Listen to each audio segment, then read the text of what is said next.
Hi, my name's Rick, and in this video we're showing how to integrate WTRB with an SDR receiver. This will work with a variety of SDR software such as SDRUno, SDRconsole, SDR HDSDR. You will need to configure the COM ports in each of these programs differently. In many cases this is relatively easy to do, but if you are having any problems, not sure how to do it, then please drop me a message in the WTRB Facebook group page and I'll help you with that. I will be using SDRUno today for the purpose of this demonstration, so I will show you how to set those up within this. Now, if you do not have virtual COM ports set up on your system, in the description of this video you will find a link so that you can get those installed, where to download them, etc. Virtual COM ports do work in pairs and may be different on different people's systems. Now, first thing we want to just check within WTR browser is that we are searching by frequency and we have the latest database loaded. So just click the latest database. What we will do then is go to the menu bar at the top, select Scanner Pickups, SDR Connect, a second window will open.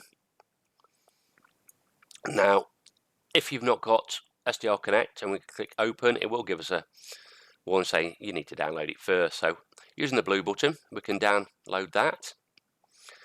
You will get a warning that this may show a false positive in your antivirus. In many cases this won't happen, but if you do get an AV warning, then please just disable it for a couple of minutes and then you can reinstall it. Once installed, these programs are completely safe. So hit OK, that's downloaded. It has automatically launched that for us, but in the future when you come into this, you will just need to hit Open SDR Connect. Now we want to configure our COM ports, so within SDRUno in the RX control settings, go across to CAT. So my COM ports are 3 and 4.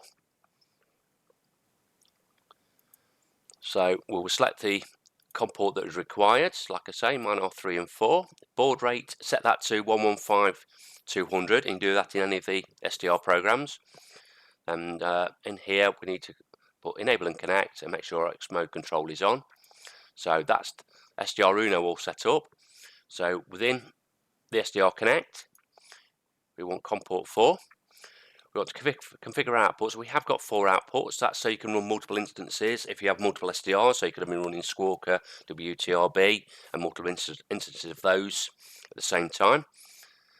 So I'm going to use output 1 and hit start. That will start to build that file for me. And as you can see, that is communicating.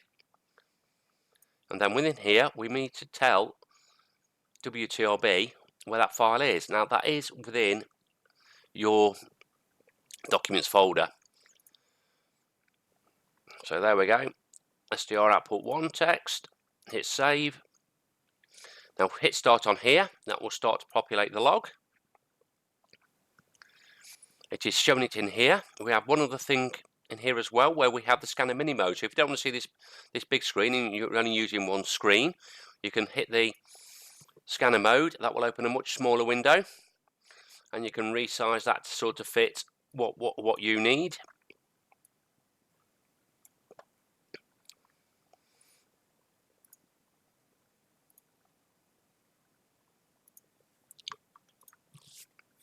Now when exiting, please make sure the first thing you do is stop the COM port, or that will keep it open.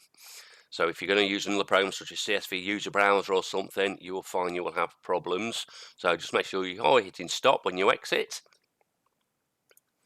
You can close these down, and that is how it's done. If you are experiencing any problems, you're really not sure, then as I said before, you're more than welcome to drop us a message on the Facebook user group page for WTRB and we'll gladly help.